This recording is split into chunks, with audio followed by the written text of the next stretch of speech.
जब भी धातुओं की बात की जाती है तो हमारे दिमाग में जनरली क्या आता है? सोना, चांदी, हीरा, तांबा, ये सब। लेकिन आज की दुनिया में पीले रंग की एक ऐसी ही धातु छाई हुई है जो इन सबसे बहुत महंगी है, बहुत फायदेमंद है और बेहद खतरनाक भी है। और इसका नाम है यूरेनियम। कुछ लोग इसे येलो केक भी कहते हैं। देखने में मामूली पत्थर के जैसे दिखता है, लेकिन यकीन मानिए इसका एक छोटा सा कण कई सालों तक पूरे के पूरे एक राज्य को बिजली बनाकर दे सकता है। और अगर सही तरीके से इस्तेमाल ना किया गया तो वही छोटा सा टुकड़ा एक पल में पूरे शहर को राख भी कर सकता है।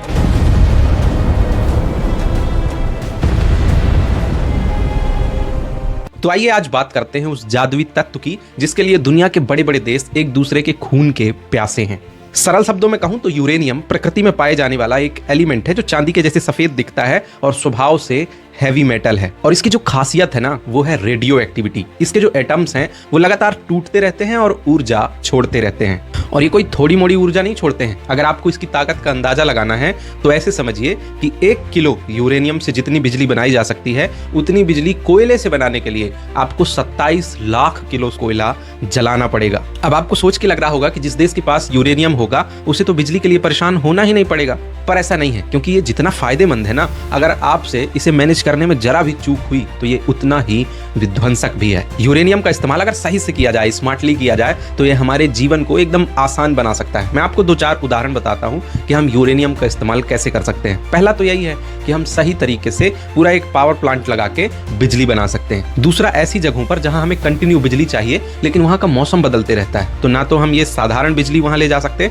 और ना ही सोलर पैनल का इस्तेमाल कर सकते। जैसे बहुत बड़े बड़े जहाज आप मान लीजिए, ये जहाज पूरी दुनिया के महासागरों में घूमते रहते हैं अपने अंदर लाखों करोड़ों टन फ्यूल भरे हुए। लेकिन अगर हम इस लाखों टन फ्यूल की जगह सही तरीके से 1-8 किलो यूरेनियम का इस्तेमाल कर दें तो उस जहाज को तो रिफिल कराने की जरूरत ही नहीं पड़ेगी बहुत लंबे समय तक। अब आपको लग रहा होगा शायद कि ऐसा कैसे हो सकता है, तो ऐसा होता है और हो भी रहा है। अमेरिका के पास एक बहुत बड़ा युद्धपोत जहाज है जिसका नाम उन्होंने रखा है अब्राहम लिंकन। ये उनकी नेवी का सबसे खतरनाक एयरक्राफ्ट कैरियर है, जिसे कहा जाता है कि ये 35 सालों तक इसे कोई रिफ्यूलिंग की जरूरत नहीं है। ये दुनिया के किसी भी कोने में 35 सालों तक बिना रिफ्यूल किए खड़ा रह सकता है। जानते हैं क्यों? क्योंकि इसे जो पावर दी जाती है ना वो इसी यूरेनियम से दी जाती है। इसीलिए इसे कहा जाता है nuclear powered aircraft carrier Abraham Lincoln. है ना गजब की टेक्नोलॉजी। अब देखिए, समुद्र में घूमने वाली जो जहाज हैं, युद्धपोत हैं या सबमरीन हैं, इनमें सबसे बड़ी खासियत क्या होनी चाहिए कि ये दुश्मन को कम नजर आए। और अगर बार बार ये रिफ्यूलिंग के लिए ही निकलती रहेंगी या स्टेशनों में घूमते रहेंगी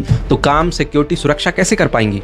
इसीलिए इस यूरेनियम को सही तरीके से इस्तेमाल करके ऐसे बड़े बड़े युद्धपोतों को पावर दी जाती है। और गर्व की बात तो यह है कि भारत इस मामले में बिल्कुल पीछे नहीं है। भारत के पास भी 2 कैटेगरी के ऐसे जहाज हैं, युद्धपोत हैं जो न्यूक्लियर पावर्ड हैं। पहले का नाम है INS अरिहंत, दूसरे का नाम है INS अरिघात। ये दोनों इसी न्यूक्लियर पावर टेक्नोलॉजी पर चलते हैं और एक बार इनका न्यूक्लियर पावर ऑन कर देने के बाद 25 से 30 सालों तक इन्हें कहीं रुक कर तेल डलाने की, रिफ्यूलिंग कराने की कोई जरूरत नहीं है, क्योंकि इनके अंदर रखा एक छोटा सा यूरेनियम का टुकड़ा इन्हें 30 सालों तक ऊर्जा कंटिन्यू देता रहता है। यूरेनियम के कई सारे इस्तेमालों में से एक इस्तेमाल है इसका मेडिकल यूज। कैंसर जैसी जानलेवा बीमारी को ट्रीट करने के लिए इस यूरेनियम का इस्तेमाल रेडिएशन थेरेपी में भी किया जा रहा है। ये तो हो गई सही से इस्तेमाल करने के बाद इसके फायदे, लेकिन अगर आप इसके नुकसान जानेंगे ना तो आपकी रूह कांप जाएगी। यूरेनियम को एनरिच करके अगर बम बना लिया गया तो ये दुनिया का सबसे घातक हथियार साबित होता है। यूरेनियम से परमाणु हथियार बन जाने के बाद जब धमाका होता है ना तो नुकसान केवल धमाके से नहीं होता, ये एक साइलेंट किलर भी है।